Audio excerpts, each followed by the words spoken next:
Okay guys, तुम सब water park पहुंचो, I will be join, okay bye. इतना कहकर पूजा कॉल काट कर पर्स उठाकर जाने लगती, तभी सुमित्रा टोकती है। पूजा, आज मैंने तेरी देखा देखी का दिन रखा है, पंडित जी लड़के वालों के साथ पहुंचने वाले होंगे, तू कहाँ जा रही है? मम्मी, मैंने आपको बताया तो था, आज मेरी फ्रेंड पाखी का जन्मदिन है तो उसने स्पेशली मेरे लिए पूल पार्टी रखी है। आपको तो पता है मुझे स्विमिंग करना सबसे ज्यादा पसंद है, तो मैं मिस नहीं कर सकती। जब तू ही नहीं होगी घर पर तो लड़के वाले को मैंने अचार डालने के लिए थोड़ी बुलाया है। लड़के को सामने से देख लेती, पूछताछ कर लेती जो पूछना था। मम्मी, मैंने लड़के की तस्वीर देख ली है, मुझे पसंद है और मैंने इस परिवार के लिए इसलिए हाँ कहा क्योंकि इसका घर नदी किनारे है। आप इसी फैमिली में मेरी शादी फिक्स कर देना। Bye mummy. एक तरफ पूजा पूल पार्टी के लिए निकलती है, वहीं दूसरी तरफ से गंगा देवी परिवार के साथ लड़की देखने आती हैं और बड़ी बहू स्नेहा को बोलती हैं, स्नेहा बहू, घूंघट थोड़ा और नीचे खींचो, नए समधी आने में मेरा मान सम्मान कम नहीं होना चाहिए। जी माँ जी। नमस्कार होने वाली समधन जी, ये थोड़े टोकरी फल और मिठाई आपके परिवार के लिए। धन्यवाद जी, आइए पधारिए। तभी लंबे घूंघट के चलते बेचारी स्नेहा लड़खड़ा जाती है कि देव संभाल लेता है। स्नेहा, तुम ठीक तो हो? जी देव जी, मैं ठीक हूँ। सुमित्रा नाश्ता पानी करवाती है कुछ देर बाद। अजी, आप लोगों ने तो कुछ खाया ही नहीं। गुलाब जामुन, कचौड़ी, समोसे तो चखिए, हमारे यहाँ के हलवाई का सबसे मशहूर है। बहन जी, नाश्ता पानी तो चलता रहेगा, लड़की को दिखा दीजिए। हाँ जी, बस आ रही है, आप तो जानती हैं, हाँ आजकल की लड़कियां सजने संवरने में टाइम लगाती हैं। थोड़ी देर में पूजा भी आ जाती है। गंगा उसे नारियल फल मिठाई देकर लड़की चुगाई करती है। थोड़े दिनों बाद पूजा स्नेहा की देवरानी बनकर नदी वाले ससुराल आ जाती है। नदी देखकर वो काफी ज्यादा खुश होती है। Oh my God, just looking like a wow. Mummy ji, इस नदी का पानी तो हीरे जितना चमचमा रहा है। यह नदी तुम्हारी जेठानी के चलते इतना शुद्ध है और इसका पानी भी एकदम मीठा है। बहू स्नेहा बहू इस नदी की साफ सफाई और देखभाल में खुद को न्यौछावर किए रहती है। अपनी जेठानी स्नेहा की तरफदारी पूजा का सड़ा सा मुंह बन जाता है। बहू, कलश को अपने शुभ कदमों से गिराकर गृह प्रवेश करो। गृह प्रवेश करके पूजा अंदर आती है। स्नेहा बहू, अपनी देवरानी को पूरा घर दिखा दो। जी माँ जी। आओ पूजा। जेठानी स्नेहा जितने साफ दिल और सीधे मन वाली थी, देवरानी पूजा घमंडी और खोटी नियत की थी। क्या पूजा इस परिवार को जुड़ा रहने देगी या तोड़ कर रख देगी? स्नेहा देवरानी को नीचे वाले मंजिल का घर, रसोई, हॉल सब कुछ दिखाने के बाद ऊपर वाले हिस्से में लाती है जहां उसका कमरा था। आओ देवरानी जी, ये रहा मेरा कमरा। जेठानी का ऊपर वाले मंजिल पर घर देखकर जलन से भरकर देवरानी कहती है, फैंटास्टिक, आपके कमरे से तो नदी का नजारा कितना खूबसूरत दिखता है। हाँ, वैसे शाम का ढलता सूरज और सुबह का चढ़ता सूरज देखने में यहाँ से बड़ा ही मन भावन लगता है। रात को तो मैं और तुम्हारे जेठ जी खिड़की खोलकर ही सोते, बड़ी ताजी हवा बहती है, पंखा चलाने की भी जरूरत नहीं पड़ती। सही है आपका तो। ये जेठानी इतने फैलाव वाले कमरे में रहेगी, पर मुझे खुद माचिस जितने छोटे से कमरे में ठूस दिया, कुछ करना पड़ेगा। पूजा अपने दिमाग के अंदर खिचड़ी पकाने लगती है और अपने छोटे से कमरे में आकर बैठ जाती है। सास को कमरे में आते देखकर फोन पर बात करने का नाटक करती है। मम्मी, मैं ये सारा दहेज का सामान वापस भिजवा रही हूँ, वापस रख लीजिएगा। अच्छा, मैं बाद में बात करती हूँ। मम्मी जी, आप नई दुल्हन, तुम अपना दहेज अपने मायके क्यों भिजवा रही हो? तो क्या करूं मम्मी जी, मेरा कमरा भी तो इतना छोटा सा है और गर्मी का मौसम है, सारा सामान इसी कमरे के अंदर भर लूंगी तो घमस मच जाएगी। वैसे जेठानी जी का कमरा काफी चौड़ा और बड़ा है, वहाँ सारा सामान सेट हो जाएगा, लेकिन उनका कमरा मांगना अच्छा थोड़ी लगता है। देवरानी की चिकनी चुपड़ी बात में आकर गंगा स्नेहा के पास आती है। स्नेहा बहू, तू अपना सामान नीचे वाले कमरे में रख ले, वैसे भी तेरे पीहर वाले ने पलंग के सिवा कुछ दिया ही नहीं था। तेरी देवरानी को अच्छा खासा दहेज मिला है तो इस कमरे में आ जाएगा।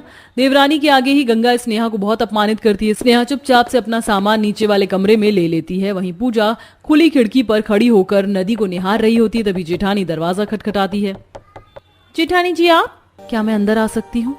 वो मेरी और देव जी की शादी की तस्वीर तुम्हारी दीवार पर रह गई है। हाँ, ले जाइए, वैसे भी मैं यहाँ अपनी फोटो लगाऊंगी। वैसे जेठानी जी, एक बात कहूँ आपसे, जो चीज मुझे पसंद आ जाती है उसे मैं हासिल करके रहती हूँ, चाहे फिर वो कमरा हो या इज्जत। इस बात का भी स्नेहा कोई जवाब नहीं देती और खामोशी से नीचे चली जाती है। अगले दिन तड़के सुबह उठकर जेठानी नदी में नहाकर जल चढ़ाती है। हे गंगा माँ, मेरे घर परिवार में सदा सम्मति और हंसी खुशी बनाए रखना। जेठानी के बाद ससुराल की बाकी मर्दाना और गंगा भी नहाकर जल चढ़ाती है। इसके बाद स्नेहा नदी से ही गागर में पानी भरकर रसोई में ले जाकर खाना बनाकर परोसती है। गुड मॉर्निंग मम्मी जी, पापा जी, जेठानी जी, मेरा भी नाश्ता लगा दीजिए, बड़ी जोर की भूख लगी है। पर देवरानी जी, बगैर नहाए धोए हमारे घर में कोई नाश्ता नहीं करता और आज तो जेठ माह का सबसे बड़ा स्नान है। जेठानी की बात से चिढ़कर पूजा उल्टा जवाब देती है। जेठानी जी, खाकर नहाओ या नहा कर खाना, तो एक ही बात है, और मेरी प्रायोरिटी पहले पेट पूजा फिर काम दूजा है। पर पूजा, स्नेहा भाभी सही कह रही हैं। चुप कर तू, बहू ने कह दिया ना, जब देखो भाभी का चट्टान बना रहता है। गंगा पूजा की पक्षधारी करती है क्योंकि वह खूब दान दहेज लेके आई थी। इसी तरह वक्त गुजरता जाता है और अक्सर पूजा देवरानी होकर भी गरीब जेठानी पर दामन चलाती रहती है। जेठानी जी, आप क्यों जब देखो मेरे पीछे पड़ी रहती हो? मम्मी जी यहाँ आइए। अरे भाई क्या हो गया पूजा बहू, तूने अपना पारा क्यों चढ़ा रखा है? मम्मी जी, जब देखो जेठानी जी मेरी नदी में नहाने धोने से दखलंदाजी करती हैं, जैसे नदी इनकी बनवाई हुई हो। देवरानी जी, तुम बातों को गलत दिशा में ले जा रहे। मम्मी जी, आपको तो पता है मैं रोज नदी की साफ सफाई करती हूँ, और देवरानी जी ने घर का सारा कूड़ा करकट ले जाकर नदी के पानी में डाल दिया है। वही पानी हम पीते हैं, खाना बनाते हैं। मैंने इस पर कहा तो उनको खटका लग गया। इस बार भी गंगा पूजा का पक्ष लेकर लड़ती है। बहुत हो गया तेरा स्नेहा बहू, बहुत जुबान खुल गई है तेरी। गरीब मायके से आई है तो भूल गई है। बस कीजिए माँ, स्नेहा कुछ बोलती नहीं, इसका मतलब ये नहीं है कि बार बार आप उसको अपमानित करते चलो स्नेहा। देव अपनी पत्नी के स्वाभिमान के लिए अपने पक्के घर को छोड़कर बाहर के कच्चे फूस के मकान में रहने लगता है, जिससे गंगा उसकी नदी के पानी के लिए भी मना कर देती है। वहीं देवरानी को मनमर्जी करने की छूट मिल जाती है। अरे मैडम जी, ये सबसे बेस्ट क्वालिटी का आरओ पानी है, अच्छे से प्योरीफाई करेगा, मगर थोड़ा ज्यादा महंगा है।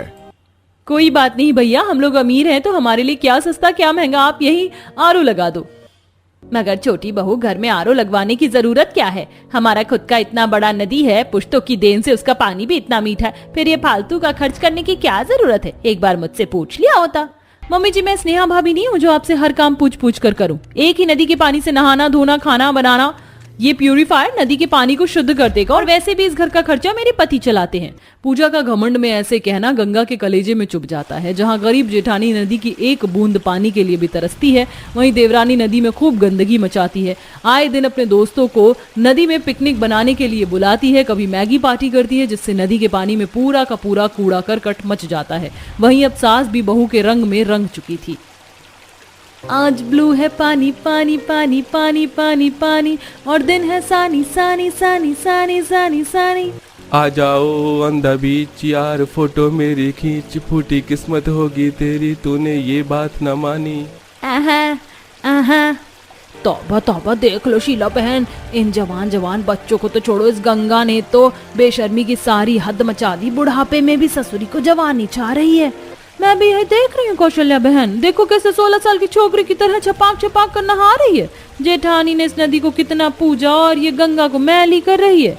ओ मम्मी जी, आप कितनी कूल लग रही हो स्विमिंग पूल ड्रेस में। चलो सब लोग बाहर आ जाओ, फिर गर्मा गर्म मैगी खाएंगे, वरना ठंडी हो जाएगी तो मजा किरकिरा हो जाएगा। बहू तू चल, मैं थोड़ा और नहा कर आती हूँ। इतने में पानी वाला सांप नदी के अंदर आ जाता है, जिसे देखकर सब बाहर निकल जाते हैं। अरे अरे पूजा बहू, मुझे बचा, सांप। मम्मी जी, आपको बचाने के चक्कर में मैं अपनी जान दांव पर नहीं लगा सकती हूँ। ये सुनकर गंगा को बहुत दुख होता है। सांप गंगा को छू कर गुजर जाता है, तभी स्नेहा उसे बाहर निकालती है। माँ जी, आप ठीक तो है ना? क्या मैं मर जाऊंगी बहू, मुझे सांप ने काट लिया है। माँ जी, घबराने की बिल्कुल जरूरत नहीं है, क्योंकि पानी वाले सांप जहरीले नहीं होते और आपको काटा नहीं है, बल्कि आपके पास से छू कर गया था। और अगर सांप आपको काट लेता तो भी मैं आपको बचाने के लिए खुशी खुशी अपनी जान दे देती। इतने के बाद गंगा की भटक खुल जाती है। थैंक गॉड मम्मी जी, आप ठीक हैं। खबरदार, जो अपनी जुबान से मुझे मम्मी जी कहा तो पूजा बहू, मुझे नहीं पता था कि मैं आस्तीन का सांप पाल रही हूँ। अरे अपनी लक्ष्मी जैसी बहू को तेरे सिखावे में मैंने घर से निकालकर गरीबी में दुख परेशानी में छोड़ दिया। बहू मुझे माफ कर दे। आखिर में अपनी भूल को सुधार कर गंगा अपनी गरीब बहू को स्वाभिमान के साथ घर में वापस लाती है, और अब धीरे धीरे पूजा को भी अपने किए का पछतावा होता है। जिसके बाद दोनों देवरानी जेठानी मिलकर अपनी नदी किनारे वाले ससुराल में खुशी खुशी रहने लगती हैं।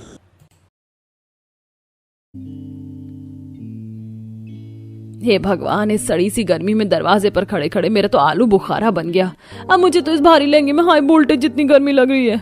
मेरा तो पूरा शरीर पसीने के मारे चिपचिप कर रहा है। पता नहीं सासू माँ आरती की थाली लाने गई हैं या हवन कर रही हैं। गर्मी से परेशान तीनों बहू की बड़बड़ चालू थी, तभी शोभा आरती की थाली लाकर स्वागत करवाती है। आओ मेरे घर की लक्ष्मी हो, तुम तीनों का खूब स्वागत है। तीनों एक साथ गृह प्रवेश करके एक कमरे वाले ससुराल में कदम रखती हैं। सासू माँ, हमारे दहेज का सामान भी साथ है, आप हमें हमारे कमरे बता दीजिए ताकि हम अपना सामान सेट कर लें। अरे बहुओं, जब मैंने तुम तीनों को दहेज लाने के लिए मना किया था तो क्या जरूरत थी लाने की?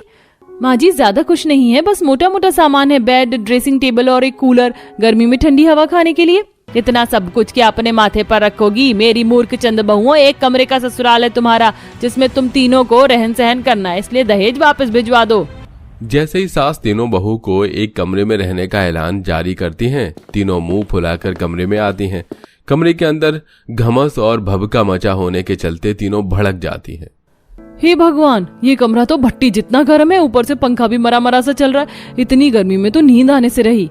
मुझे तो अपने पतियों पर खुंदक चढ़ रही है। उन्होंने हमें झूठ बोलकर झांसे में रखा कि उनका अपना मकान है। मैंने तो कितने ख्वाब सजाए थे कि मेरे सुहागरात का बेडरूम फूल और मोमबत्तियों से सजा धजा होगा, अच्छा सा बेड लगा होगा, मैं अपने पति के साथ क्वालिटी टाइम स्पेंड करूंगी। सारे अरमानों पर पानी फिर गया। सच में हम तीनों के साथ तो सीन हो गया, खोदा पहाड़ निकली चुईया। गर्मी से बेहाल बड़बड़ाते हुए तीनों कमरे में अपना बिस्तर कर लेती हैं। तभी तीनों के पति भीगी बिल्ली की तरह शक्ल बनाकर एंट्री मारते हैं। तभी तीसरी बहू अंजलि तिल मिलाकर तकिया फेंक कर मारती है। आई मम्मी, अंजलि तुम मुझे मार क्यों रही हो? मैं तुम्हारा पति हूँ। मेरी बात कान खोलकर सुन लो तुम। मेरे प्यारे पति देव, मैं इस एक कमरे के अंदर दोनों के साथ एडजस्ट नहीं कर सकती। हाँ, तुम भी कोई हूर की परी नहीं लग रही हो जो हम तुम्हारे साथ रहने के लिए मरी जा रही हैं। भैया, लुगाइयों ने तो कमरे को चिड़ियाघर बना दिया, कुछ करना पड़ेगा। प्रेम इधर उधर देखकर जुगाड़ लगाता है। आप तीनों प्लीज झगड़ा मत कीजिए, मैं बीच में पर्दा डाल देता हूँ, सबकी दिक्कत परेशानी खत्म हो जाएगी। प्रेम प्रदीप कमरे में पर्दा लगा देते हैं। कुछ देर बाद ये बल्ब कमरे के अंदर और ज्यादा गर्माहट पैदा कर रही है। 100 वोल्ट का है, मैं बत्ती बुझा देता हूँ। जेठ जीतू बत्ती बुझा देता है। तीनों बहू बेटे अपने अपने पर्दे में चले जाते हैं। तभी प्रदीप अंजलि रोमांटिक होते हुए, बेबी बत्ती गुल हो गई, चलो कुछ रोमांटिक बातें करते हैं। You naughty. तभी दूसरे पर्दे के पार से प्रेम का पैर उसके बड़े भाई से टकराता है। अरे निशा, ये तुम्हारा सॉफ्ट पैर इतने हार्ड से कैसे हो गया? प्रेम जी, मेरे पैर तो इधर हैं। तभी कमरे की दीवार कच्ची होने के चलते दीवार की कील उखड़ जाती है, पर्दा टूटकर गिर जाता है, जिससे तीनों बहू बेटे शर्म से पानी पानी होकर एक दूसरे की तरफ पीठ करके सो जाते हैं। सुबह होते सास कुंडी खड़काना चालू कर देती है। नहीं बहू, ओ नहीं बहुओं, चलो चलो जल्दी से उठ जाओ। हे भगवान, एक तो सारी रात इस कमरे में नींद नहीं आई और थोड़ी सी नींद आई थी तो सासू माँ को चैन नहीं, कचर कचर चालू कर दिया।